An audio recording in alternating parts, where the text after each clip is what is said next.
마가복음 4장 보겠습니다.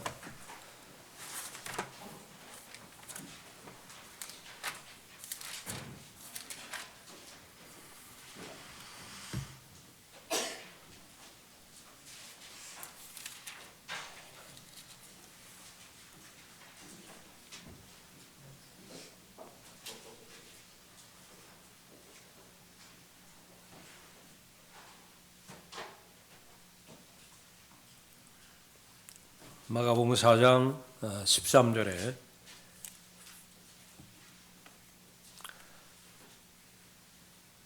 또 주께서 그들에게 말씀하시기를 너희는 이 비유를 알지 못하느냐?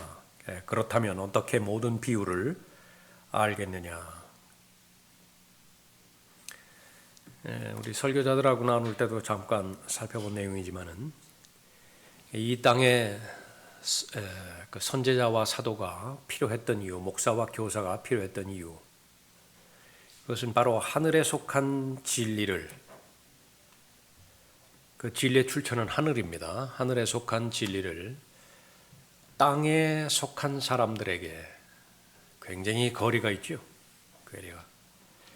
땅에 속한 언어로, 하늘의 언어가 땅에 속한 언어로 이해시키고 설득시키기 위하여 하나님의 사람들, 목사와 교사, 설교자가 필요하다 말씀하셨죠.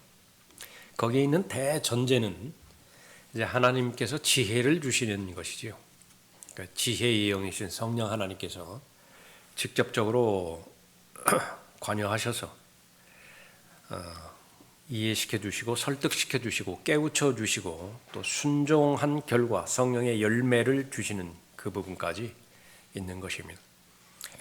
그 가운데서 우리가 계속 공부하고 있는 그리스도인의 정체성, 이것을 그냥 인간적인 관점에서 이 세상을 살아가는 데 있어서도 자신이 누구인가, 자신이 가지고 있는 주체의식, 그것을 가지고 있어야 잘 산다라고 사람들 말하잖아요. 그 선에서 성경을 접근하면은요, 그냥 너무 아쉬워요. 그러나 이 성령 하나님께서 우리에게 주시는 이 말씀, 그 진리, 그리스도인의 정체성이 무엇이냐? 결국은 하나님 한 분만으로 인해서 즐거워하고 의미 있고 가치 있는 삶을 사는 사람이고요. 또 다른 면에서 보면 동시에 동전의 다른 면에서 보면 세상으로부터 버림받는 존재예요. 세상으로부터 배척을 당합니다. 그래서 이 하나님의 말씀에 대해서 우리에게 주시는 가르침과 권면과 권고, 그것은 바로 내 마음에 대한 만족입니다. 사람이 곧 마음 아니겠어요? 그런데 이 마음을 담고 있는 그 육체가, 그러니까 살아가고 있는 현실은 이 세상이죠. 이 세상은 이 세상의 신이 컨트롤하고 있고요. 이 세상의 풍조대로 그 소프트웨어로 돌아가게 되어 있습니다. 그건 역행하는 것이라. 그래서 진정으로 성령 하나님께서 우리에게 지혜를 주셔서 하나님의 말씀의 사람이 되어지면 두 가지 특징이 동시에 일어나는데, 하나는 말씀으로 인해서 기뻐하고요. 말씀으로 즐거워하고 말씀으로 인해서 행복합니다. 시편 1편에 있는 것처럼. 동시에 그것이 나에게 체화되었다라고 한다면 그 하나님의 말씀으로 인해서 쓰디 쓴 맛을 보는 거예요. 요한복음 10장에서 말씀하신 그 부분이 그것입니다. 하나님의 말씀, 하나님의 책을 먹으라고 말했을 때, 처음에 먹었을 때 그건 꿀처럼 달다고요. 그러나 삼켰죠? 그 뒤에는 어떻게 되는 것이야? 너무나 쓰다고요. 그 두 가지를 미리 알려주시는 것입니다. 이 말씀이라고 하는 것은 바로 그 부분이라. 그런데 그것을 도대체 누가 알아들을 수 있는 것이냐?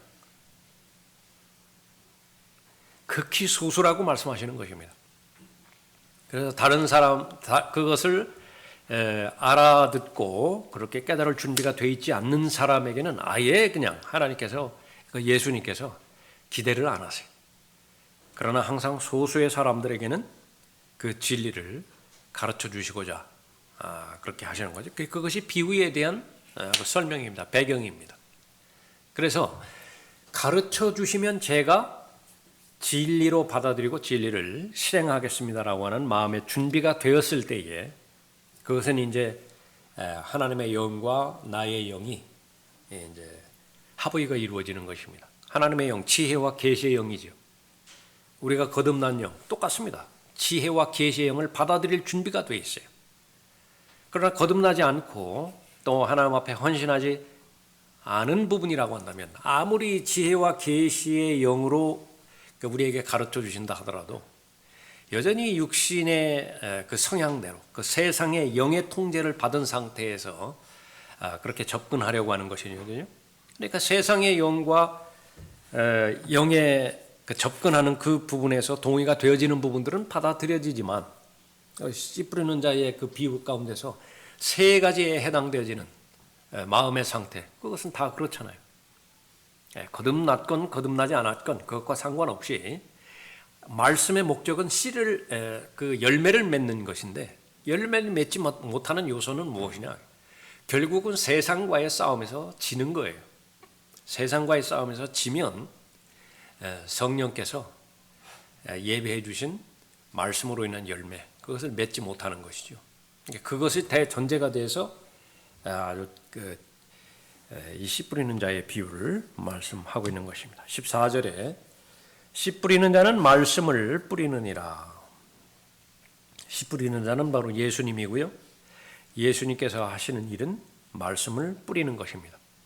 체계화시키고 또 통합적으로 하나님의 말씀을 체계화시키는 것. 그것은 예수님께서 말씀하신 모든 부분들을 다 모아보는 것입니다. 그러면은 성령께서 가르쳐 주시는 대로 그것이 이제 꿰져요. 그럼 하나가 됩니다. 예수 그리스도는 하나님의 어린 양으로 이 땅에 오셨습니다. 어린 양이라고 하는 것은 제물이죠. 그러니까 제물로 바쳐질 목적으로 오신 거예요. 죽기 위해서 온 것입니다. 희생하기 위해서 오신 것이죠. 왜 그러냐면 이 동물의 희생으로서는 한계가 있는 영역이 있기 때문에 그렇죠. 그것은 바로 영원한 죄에 대한 용서와 죄에 대한 제거책입니다. 그리고 이제 하나님의 나라의 상속과 관련돼서 반드시 하나님의 피가 흘려져야만 그것이 가능하기 때문에 하나님의 어린 양으로 이 땅에 오신 것이죠. 잃어버린 자를 찾아 구원하기 위해서 오셨고요. 또 잃어버린 자는 그러면 누구한테 빼앗긴 것이냐? 그러면 죄에게 종노릇하고 있고 그 죄를 통제하고 있는 그 장 본인은 이 세상의 신이죠. 그러니까 마귀입니다. 그래서 죄의 문제와 죽음의 문제와 하나님의 심판의 문제와 또 마귀의 모든 일들 그것들을 해결하기 위해서 오셨는데 하시는 방법은 무엇이냐 그러면 결국 말씀입니다. 다시 보십시오. 14절. 씨 뿌리는 자는 말씀을 뿌리느니라. 여기 다 들어있어요. 그러니까 말씀에서 넘어가는 상태에서 예수 그리스도를 알 수 있는 방법이 있는 것이 없어요. 하나님의 아들로서 예수 그리스도를 계시한 요한복음에 따르면 예수 그리스도의 이름이 말씀이죠. 고딕체로 큰 글자로 된 말씀입니다. 그 말씀에는 독생자의 영광이 똑같은 영광이 들어있는데 거기에는 은혜로 충만해 있고 진리로 충만해 있습니다. 그래서 하나님께서 하나님의 일을 행하실 때 말씀으로 행하시는 것처럼 이 육신으로 나타나신 말씀 역시 마찬가지예요. 그 말씀으로 행하신다. 나사로야 나오너라. 그 말씀으로 일을 하시는 부분인 거예요. 폭풍을 잠재우시는 것도 말씀이고요. 그래서 예수 그리스도의 이름이 길, 진리, 생명이십니다. 그래서 이 육신으로 나타나신 말씀, 또 하나님께서 입으로 말씀하시는 말씀, 그것은 마귀의 공격의 대상이 되어지는 것입니다. 그래서 마귀의 공격은 무엇이냐면 말씀이에요, 말씀. 그것에 대해서 정확하게 인식하면 이제 그 하나님의 계시 가운데서 놓여 있는 나의 위치를 정확하게 판단할 수 있고요. 내가 어떻게 반응해야 되고 어떻게 결정해야 되는지를 너무나 잘 아는 것입니다. 그래서 그 말씀을 뿌리느니라. 15절에 말씀이 길가에 뿌려졌다는 것은 이들을 두고 하는 말이니, 즉 말씀을 듣자 곧 사탄이 와서 그들의 마음속에 뿌려진 말씀을 빼앗아 가는 자들이요. 그래서 이 말씀을 듣자 했을 때 이 말씀은 변개된 말씀이 아닙니다. 씨 뿌리는 자가 뿌리는 썩지 않을 씨예요. 하나님의 입에서 나오는 말씀입니다. 그런데 제일 먼저 인식해야 될 것은 무엇이냐 그러면 하나님의 말씀이 선포되어졌을 때 그 말씀을 공격한 마귀의 공격을 받은 말씀의 형태가 어떤 형태가 있는 것이냐, 그것을 제일 먼저 인식할 수 있어야 돼요. 이 사실들은 너무나 자주 듣고 너무 반복적으로 그리고 오랫동안 들어왔기 때문에 그냥 어떻게 보면 안 좋은 의미에서 식상해야 할 수 있습니다. 변개되었다, 성경이 변개됐다라고 하는 그 부분들은 결국은 성경에서 말하는 그 부분이 여러분이 알고 있는 것처럼 성경의 주제가 왕국이라고 말한다고 한다면 그 왕국이라고 하는 말이 도대체 어떤 말이냐, 그것을 설명하는 다른 부분으로 말하면 권위에 관련된 그 말이에요. 권위의 싸움이다. 그게 권위의 싸움. 그래서 성경의 역사가 이 권위에 대해서 어떻게 항거했느냐. 권위의 목적은 찬탈하려고 하는 거예요. 그 권위에 반목하는 것은 찬탈하려고 하는 것이다. 에스겔 28장과 이사야 14장에 의하면 그 부분으로부터 시작된 것이 바로 그 역사입니다. 성경의 역사죠. 그래서 하나님께서 하나님의 형상으로 사람을 만드셨는데 역시 마찬가지로 권위로 통치하게 만드는 것입니다. 하나님의 통치 권한을 창조된 사람에게 위임하셨죠. 그러니까 통치하라, 군림하라, 다스리라, 가득 채우라. 근데 그 말씀이 선포될 때 그 말씀에는 권위가 있거든요. 그 권위를 공격해버리는 것입니다. 그 권위를 공격하는 데 있어서 이 권위를 받은 아담을 공격해야 되는 것인데 그것은 불가능해요.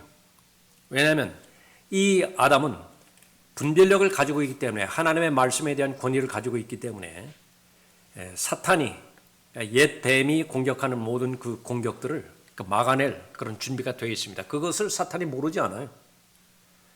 그래서 여자를 공격한 것입니다.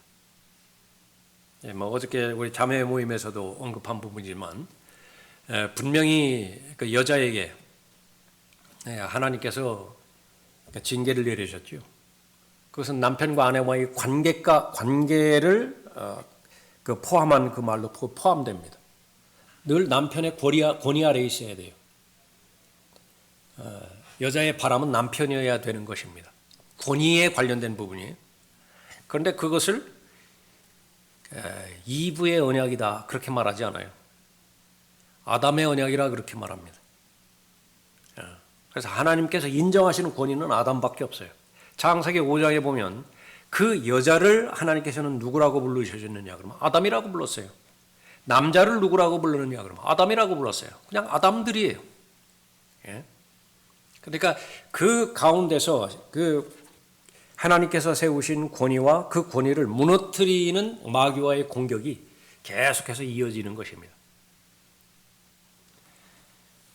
그 이후에 이제 그 말씀에 대한 공격, 그 부분으로 계속된 것이 이제 이스라엘의 역사라고 한다면 신약으로 와서 고린도후서 2장 17절에 의하면 말씀이 변개되기 시작했다라고 하는 그 부분을 알 수 있죠.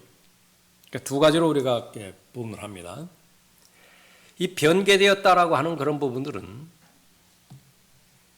이 소매상, 물건을 떼다가 이렇게 파는 부분이죠. 그러면 거기는 유익을 남겨야 돼요.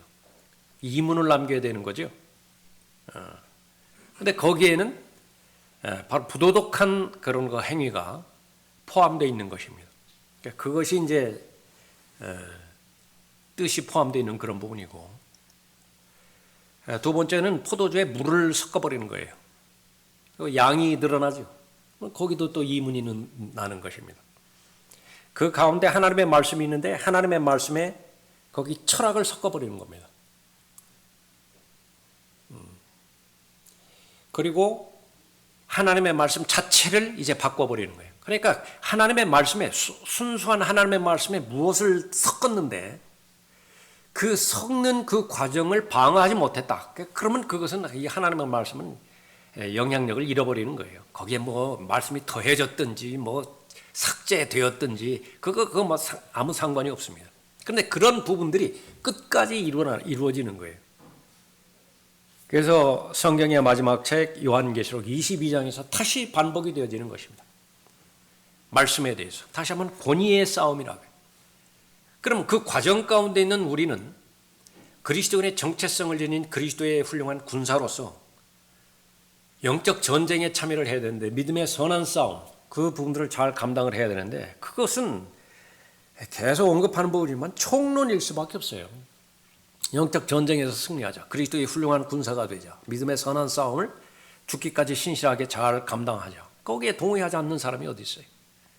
그러니까 문제는 구체적으로 실제 삶 가운데 들어갔을 때에 하나님께서 나에게 부여해 주시는 또 나를 통해서 이루어 주신 관계들이 있다. 그 관계에 대해서 하나님의 말씀의 권위에 합당한 반응을 하느냐. 그거라고요. 결국은 그겁니다. 그러니까 많은 권위들이 있죠. 그래서 큰 범주에서 보면 국가의 권위가 있습니다. 대표적으로 로마서 13장에서 언급하고 있죠. 그것은 인정을 하라. 거기도 구체적으로까지 났어요. 세금까지 언급을 하고 있습니다. 그것이 성경 말씀에 있는 것인데 그 권위로 인정하라고 말해요. 분명한 사실은 유대인을 그렇게 극심하게 박해하고 또 뿔뿔이 그렇게 흩어버렸던 느부갓네살은 하나님의 종이었습니다. 성경에 의하면 그래요. 또 문자적으로 직접적으로 사탄에 대해서 하나님의 종이라고 언급을 하고 있습니다. 그냥 권위예요. 그러면 하나님께서 느부갓네살을 통해서 무엇인가가 명령을 하셨다고요. 그거 순종해야 돼요. 순종을 해야 된다고요. 근데 거부해버렸죠. 거부하고 바빌론으로 가야 되는데 무수히 많은 사람들이 이집트로 내려가 버렸다. 그러면 모든 삶의 문제, 영적인 문제는 그 권위로부터 이탈했기 때문에 그런 것입니다. 아담의 언약을 통해서 하나님께서 또 권위를 주신 것이죠. 남자와 여자와의 관계. 그건 부부간을 말하는 거예요.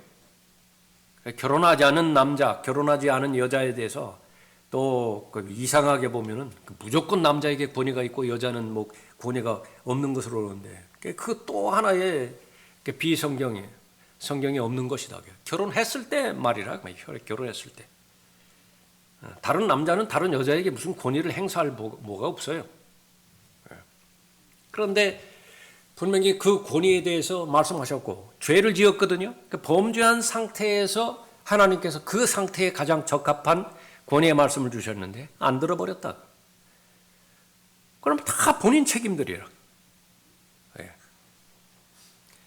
그래서 이 국가에 대한 권위를 주셨을 때에 여기에서 이제 잘못되기 시작한 것이 사람들이 잘못 생각한 이 혁명이라고 하는 그 부분에서 잘못 접근하기 시작한 거예요. 그래서 라우디케아 이분, 그 사람들의 권리라고 하는 뜻이잖아요. 시민의 권리라고 하는 뜻이잖아요. 그 영적 권위가 다 없어져 버렸어요. 다 회의로 결정해 버린다고요. 다 회의로 결정하는 거예요. 그래서 이 국가에 대해서도 그 마찬가지고 뭐 그리스도인도 들고 일어나야 되는데 그 선에서는 괜찮다고요. 사도행전 4장이라든지 사도행전 5장이라든지 그 권위에 대해서 한국에서 일어났죠. 그 무엇입니까? 진리에 대해서 직접적으로 국가의 권위가 충돌했을 때 그거는 거부를 해야 돼요. 예. 그러니까 요즘에 와서 그런 그 부분들에 대해서 사람들이 오판하는 것은 국가를 우상으로 삼아버려요. 그것도 잘못된 부분이에요. 그건 뭐 지금 다루는 부분이 아니니까 어쨌든 국가에게 권위를 주었는데 그 국가에 대한 권위에 순종을 해야 돼요. 로마서 13장에서 말씀하셨던 그 위에 있는 그 권세, 그것은 네로를 말하는 것이고요. 베드로전서 2장 3장에서도 베드로가 말했던 그 권위는 그 왕을 존중하고 왕을 존경하라고 말했던 그 당사자도 성경에는 안 나와 있지만 실제 인물이 네로를 말하는 거예요. 그 당시에도 그랬다고. 더 나아가서 요즘은 이제 뭐 고용주, 고용인, 뭐 노동단체, 뭐 이런 그 부분에서도 복잡해지죠.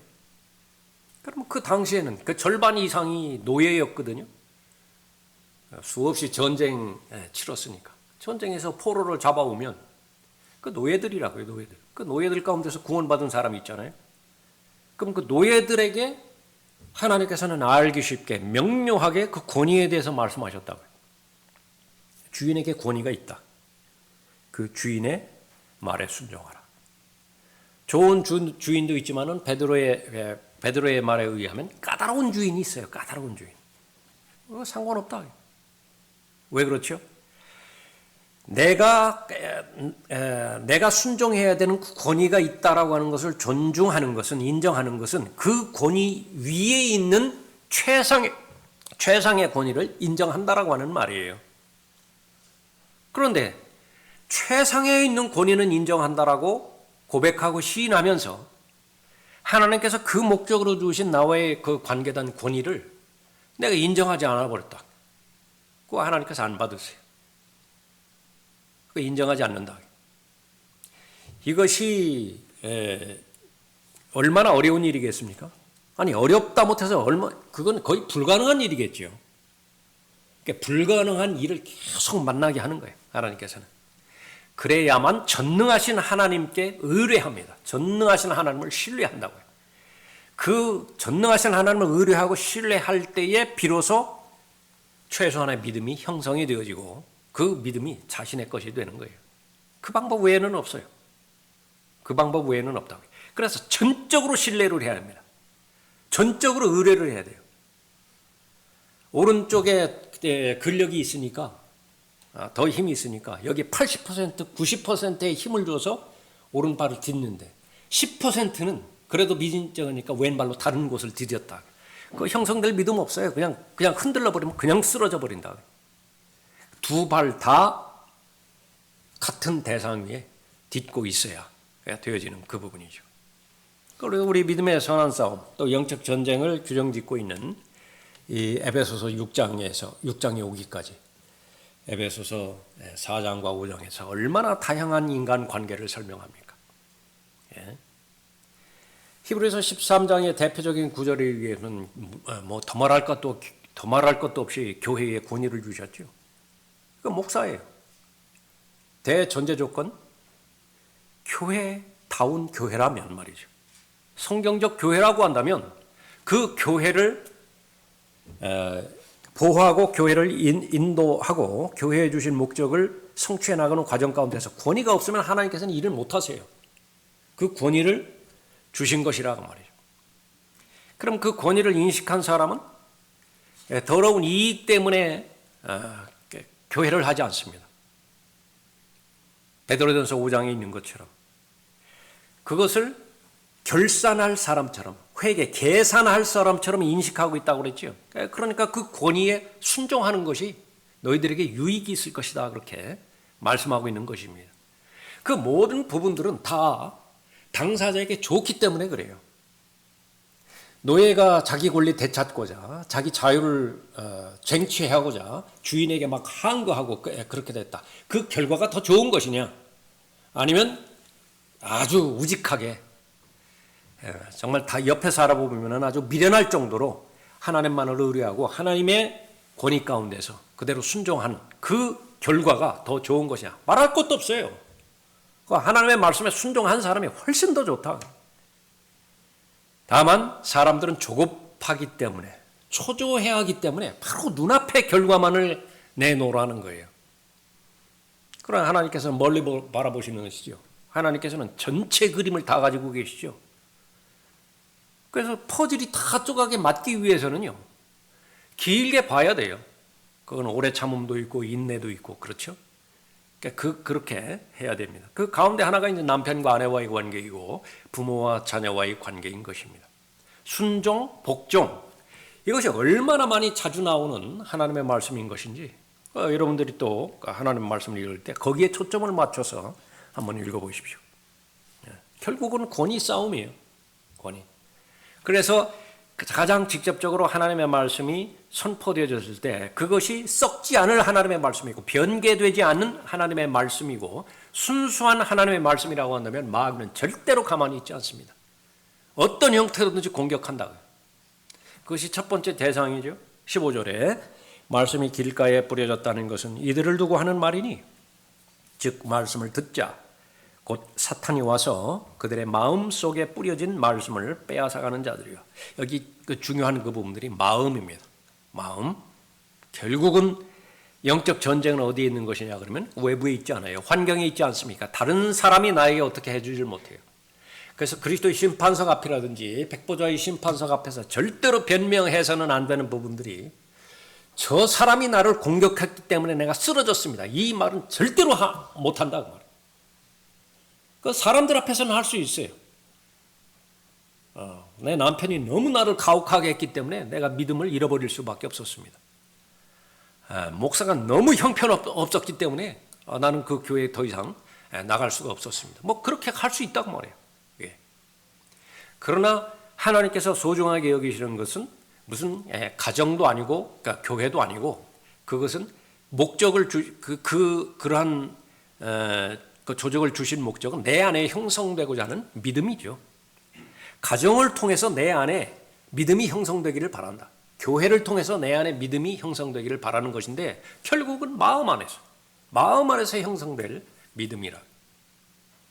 그것이 바로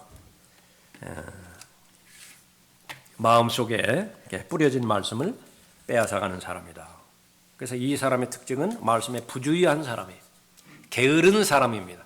제일 싫어하죠. 하나님께서 태만한 사람이라고. 다른 것에 대해서는 좀 집중하고 그 눈을 조금 더 힘있게 뜨고 그러는데 이 말씀이 선포될 때는 아무것도 없어요. 설교를 많이 들으면 뭐하죠? 설교를 많이 들으면 다 휘발성이에요. 휘발성. 듣는 순간에 다 날아가 버린다. 다 날아가 버려. 그걸 정말로 연료로 쓰기 위해서는 채취를 해야 돼요. 채취를. 날아가지 못하게 무슨 용기가 필요하면 용기, 주머니가 필요하면 종기, 온도와 압력이 적정선에 오려면 그거를 내가 최대한 갖춰야 되는 것이죠. 그렇게 해서 내가 담아 놔야 된다고요. 그래야 나중에 불을 붙이면은 불이 붙든지 열이 나든지 그렇게 해야 되는 것인데 듣는 순간 다 날아가 버려요. 그런데 그 부분을 너무 자연스럽게 생각해서는 안 된다. 그래서 하나님의 말씀을 들을 때에 내가 주의해야 될 것은 무엇이냐면 부주의하거나 태만한 사람에 대해서는 안 된다라고 하는 그 부분입니다. 본인 책임이에요. 말씀에 이른 바와 같이 오늘 너희가 그의 음성을 듣거든. 여기까지는 하나님 책임이에요. 음성을 듣거든. 누군가를 보내주겠죠. 음성을 듣거든 경노의 때와 같이 너희 마음을 완악하게 하지 말라. 성령께서 도와주는 부분이 아니에요. 마음을 부드럽게 해주십시오. 순종할 수 있도록 하나님께서 도와주십시오. 이거는 초신자 때는 그런 기도할 수 있어요. 그러나 하나님의 말씀에 분별력을 가지고 있다고 한다면 그런 거 없다고. 이것을 마치 영접하게 해주십시오. 영접하게 저를 도와주십시오. 그러니까 그런 거 같다고 해요. 내가 돈을 가지고 있으면 돈은 내가 의지대로 내 뜻대로 쓰면 돼요. 굳이 거기에 기도할 필요 없다고요. 이 돈 가운데서 하나님의 영광을 위해서 쓰게 해 주십시오. 뭐하라 그런 기도하죠? 그냥 쓰면 되지. 말씀에 대해서 순종도 마찬가지예요. 순종하면 된다고요. 그래서 내가 결심하고 의지를 모아서 죄를 짓는 것이지 내가 연약하기 때문에 의지는 나 죄 지을 뜻이 없었는데 그 죄를 지었다라고 하는 것은 역시 마찬가지로 초신자 때나 하는 일이라. 한 번에 죄를 지으려면 작심합니다. 결심하고 결심해서 거기에 집중해서 그 일을 벌이는 것이지 뭐 얼렁뚱땅 하다가 그렇게 죄 짓는 거 아니에요. 그래서 이 말씀에 부주의하고 태만한 사람에 대해서는 완악하지 말라, 그렇게 말씀하고 있습니다. 그래서 사탄이 좋아하는 대상 부주의한 자이고요, 말씀에 게으른 자이고 말씀에 태만한 자입니다. 그럼 밥이에요, 밥. 그냥 마귀가 그냥 먹어버린다. 그래서 우리가 정신 차리고 깨어 기도해야 되는 영역 가운데서 지속적으로 우리가 들림받아 올라갈 그때까지 계속해서 기도해야 되는 그런 부분들은 내 마음을 지켜주시라는 것이죠. 눈동자처럼 보호해 주시라고 하는 것인데, 이 하나님의 말씀에 집중할 수 있도록 의식을 그렇게 갖게 되어지는 그런 부분입니다. 17절에 16절에 또 이와 같이 말씀이 돌밭에 뿌려졌다는 것은 이들을 두고 하는 말이니 그 말씀을 듣고 즉시 기쁨으로 받으나 그들 안에 뿌리가 없으므로 잠시 동안만 견디다가 후에 그 말씀으로 인하여 고난이나 박해가 오면 곧 실족하는 자들이요.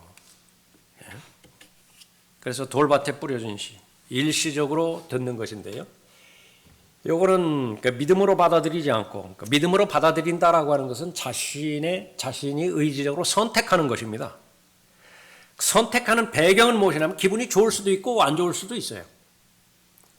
의지를 거기에다가 심는 것을 말하는 것인데, 그때에 자연스러운 환경이 될 수도 있고요, 너무나 어려운 거의 불가능해 보이는 그런 환경이 될 수도 있어요. 지금 그 음식을 저 하나님의 사람에게 주면 나는 굶어요. 그 상황임에도 불구하고 하나님의 사람이 달라고 하니까 그걸 주어버린 거거든요.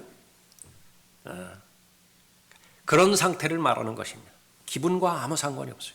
그러나 여기에서 말하는 것은 철저하게 자기 기분에 맞춰서 하나님의 말씀을 받아들이는 것입니다. 철저하게 환경에 맞춰서 하나님의 말씀을 받아들이는 것이에요.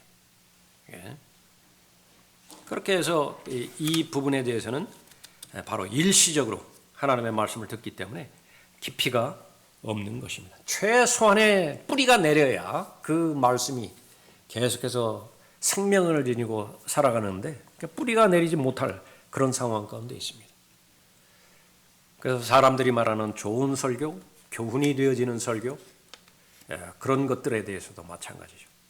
이 하나님의 말씀은 능력이 있는데 이 말씀은 싸워서 이길 힘이 있거든요. 그럼 제일 첫 번째 목적은 죄라고요, 죄.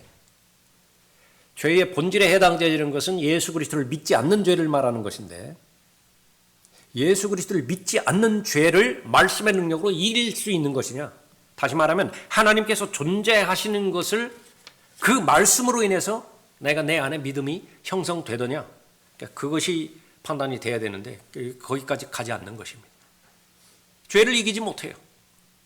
그 죄의 본질을 이기지 못하니까 그 죄의 공장으로부터 생산해낸 수많은 무수한 죄의 다양한 구체적인 죄들, 그 이기지 못하는 것은 너무나 분명하다. 18절에 또 가시떨기 사이에 뿌려졌다는 것은 이들을 두고 하는 말이니 말씀을 듣기는 하나 이 세상 염려들과 재물의 속임수와 다른 일들에 대한 욕심이 들어와 말씀을 억눌러 열매를 맺지 못하는 자들이요. 19절은 이제 구원받은 사람으로 그렇게 이제 볼 수 있죠.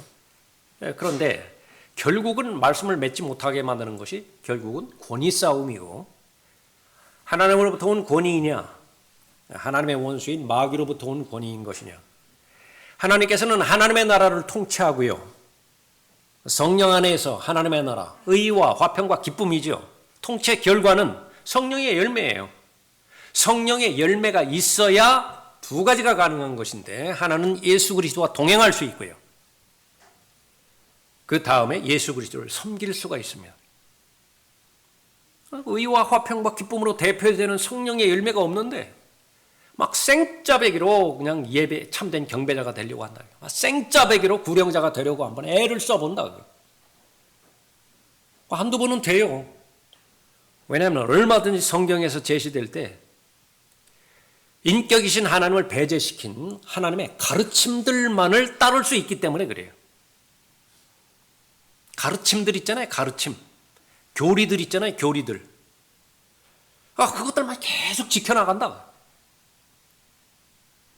결국은 마음으로 하나님을 사랑하고 내 지성과 또 혼을 다하여 하나님을 사랑하는 것이 예수 그리스도의 가르침을 따르는 의미가 있는 것인데, 그 건전한 교리를 따른 것에 의미가 있는 것인데 완전히 뒤바뀌어져 버렸다. 그것이 불가능한 것이기 때문에 아무리 늦는다 하더라도 초조해하지 말고 조급해하지 말고 우선 먹어야 된다. 우선 충전해야 되는 거죠. 마찬가지로 하나님의 원수인 마귀는 세상을 통치하는 이 세상의 신입니다. 통치하기 위해서는 통치 원리가 있어야 되죠. 통치의 그 법이 있어야 되겠죠. 그 세상에서는 바로 이 세상에 대한 풍조예요.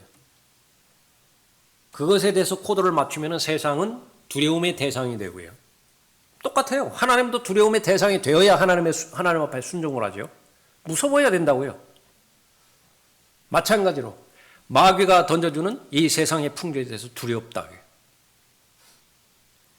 그리고 또 하나님은 사랑의 대상인 것처럼 세상은 사랑과 부러움의 대상이 된다고.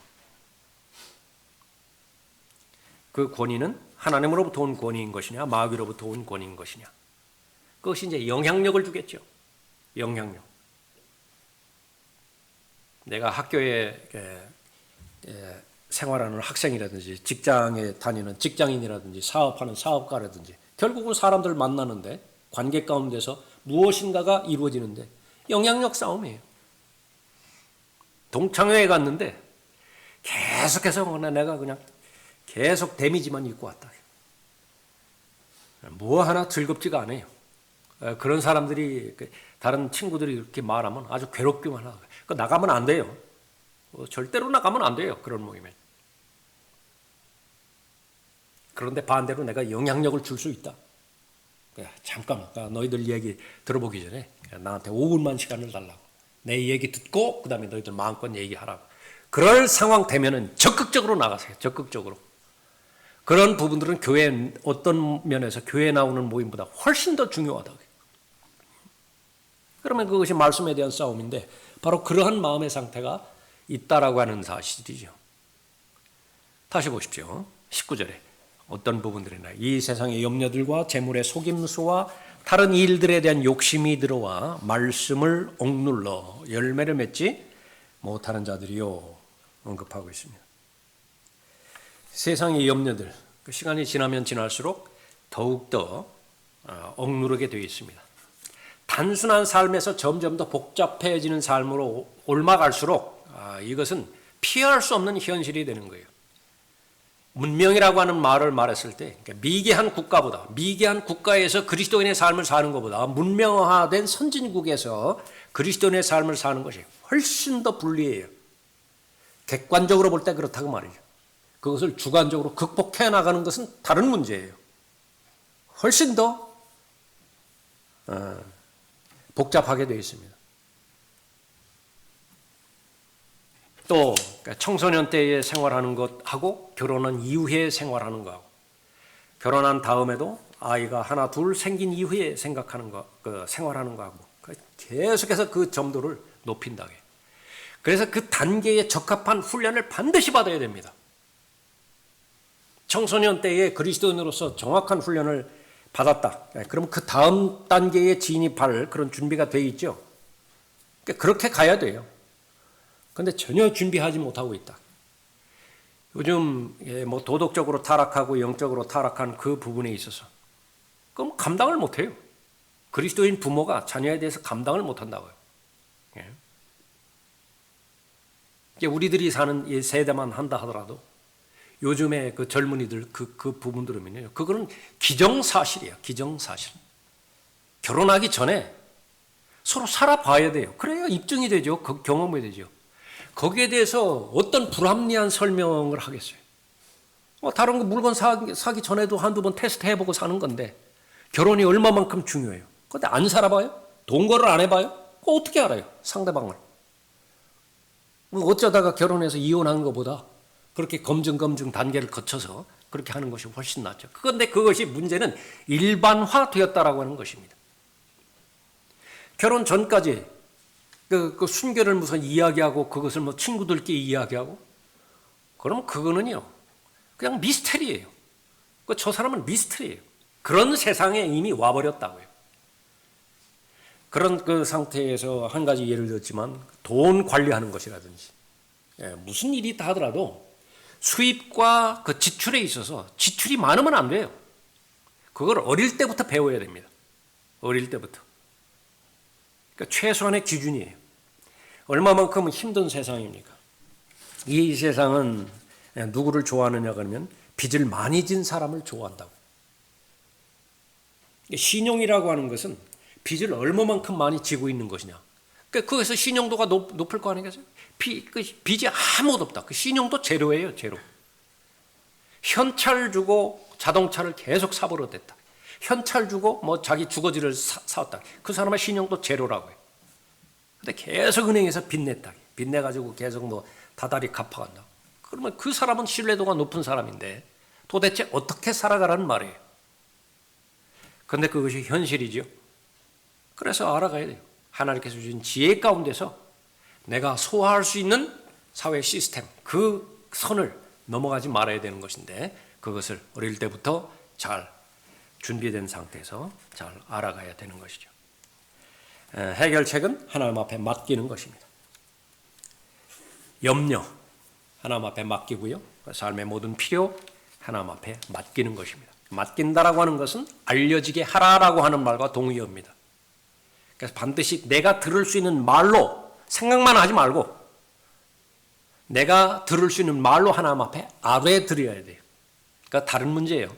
생각으로 기도하는 거하고 말로 기도하는 거하고 다르다고 말이죠. 그래서 여러분 자신이 알아요. 그리고 무릎 꿇고 기도하는 거 달라요. 똑같은 기도 아닙니까? 아니지요. 그것은 여러분 자신이 안다고 말이에요.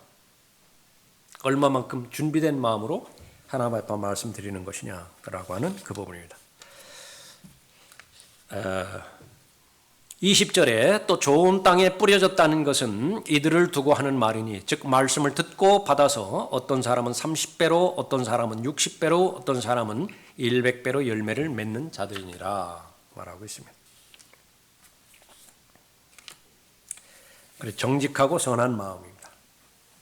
제일 먼저 알아야 되는 것은 자연스럽게 정직하고 선한 마음을 가지고 있는 사람은 아무도 없다라고 하는 말이에요. 제일 1차적으로는 내 마음은 악한 마음이고요. 내 마음은 하나님의 말씀에 대해서 반목하고 있는 마음을 가지고 있다라고 하는 것을 철저하게 인정을 해야 됩니다. 예레미야 17장 9절에 의해서. 그러면 어떻게 되는 것이냐? 그걸 성령의 생각으로 물리쳐야 돼요. 로마서 8장에 있는 생각 싸움이라 그 생각. 그래서 의지적으로 무언가를 의식적으로 생각해 버릇해야 됩니다. 그것이 습관화돼야 돼요. 그래서 자기에게 인격이 돼야 되는 것입니다. 그래서 생각이 자신의 인격으로 자연스럽게 연결이 돼야 되는데 이것이 경건에 이르는 연습이에요. 훈련입니다. 몸의 훈련, 영적인 훈련 이 부분과 마찬가지로 자연 발생적으로 어떤 사람은 원래 착한 사람이다. 그 사람이 정말로 착한 사람이에요? 제일 하나님 믿기 어려워요. 그 사람이. 아주 힘든 사람은 착한 사람이에요. 말씀에 대해서 별 그 지식도 없는데 또 하나님의 일에 그 깊숙이 개입되어야 되는데 그냥 본래 착해요. 그 사람은. 제일 힘들어요. 그것을 본인이 잘 알고 성령께서 무엇이라고 말씀하시든지 성령의 역사는 제일 먼저 책망하는 그런 그 사역부터 시작되죠. 요한복음 16장에 의하면 책망한다고 해요. 내 마음에 대해서 잘못됐고 내 그 마음이 하나님의 말씀을 받아들이기에 부족하다라고 하는 그 부분을 책망을 하시는 것입니다. 그러면 해결책은 무엇이냐? 그 사실을 알고 계속해서 잡초에 해당되어지는 부분이라 알려주셨으면 성령 하나님의 도움을 요청해서 뽑아내야 돼요. 돌덩어리가 있다 그러면 역시 마찬가지예요. 그것을 해쳐야 된다고요. 그리고 부드럽지 않다. 그러면 그걸 깊이 파내야 되죠. 깊이 기경을 해야 된다고요. 그래서 다른 사람보다는 내가 이 영역에 있어서는 더 취약하다. 더 단단하게 굳어 있다. 그런 부분들이 최소한 하나씩은 다 있다고요. 모든 사람이 다 돈 좋아하는 거 아니에요. 어떤 사람은 돈에 대해서 별 관심이 없는 사람도 있어요. 어떤 사람의 모든 사람들이 육신의 정욕에만 다 끌려다니는 것이 아니에요. 어떤 사람은 거기에 대해서 별 관심도 없는 사람도 있어요. 그러나 다양한 영역 가운데서 내가 최소한 한 가지 이상은 마귀에게 뒷다리를 잡힌, 이미 잡혀버린 그런 부분이 있다고 말이에요. 그러니까 그런 그 부분들을 하나님 앞에 하려고 도움을 요청해서 더 깊이, 의식적으로 더 깊이 파내야 된다 말이에요. 그래서 내가 경험상으로 봤을 때 이 부분이 해결되지 않으면 나는 궁극적으로 최소한의 정상적인 그리스도의 삶을 살지도 못한다. 그러면 보라고 해요. 호흡이 멈추면 죽듯이요. 호흡이 멈춰버리면 죽는다고 말해요. 네, 아침에 일어나서 제일 먼저 은혜의 보좌 앞으로 나가 그냥 책상에 칼을 꽂아놓고 직장 생활하고 학교 생활하고 교회 생활하는 거예요. 이 죄의 유혹에 대해서, 이 죄의 시험에 대해서 오늘도 막아주십시오. 오늘도 보호해 주십시오. 이 부분은 하나님께서 막아주셔야 됩니다. 그렇지 않으면 불가능합니다. 그것도 습관화되지 말고요. 매번 한다고 해서 정말 정직하게 자신의 마음을 비춰봐서 그렇게 됐을 때에 그러나 기대해야 되는 것은 아무리 그 죄의 능력이 크다 하더라도 사탄의 권세가 크다 하더라도 하나님과 비교가 되지 않습니다. 하나님 한 분만을 신뢰하고 씨 뿌리는 자, 예수 그리스도께서 뿌리는 씨, 그것은 썩지 않을 씨라고 하는 것을 마음에 든다고 한다면 여러분의 정체성대로 씨로 말미암아서 열매를 거두고 승리의 삶을 살 것입니다. 오늘 여기까지 하겠습니다.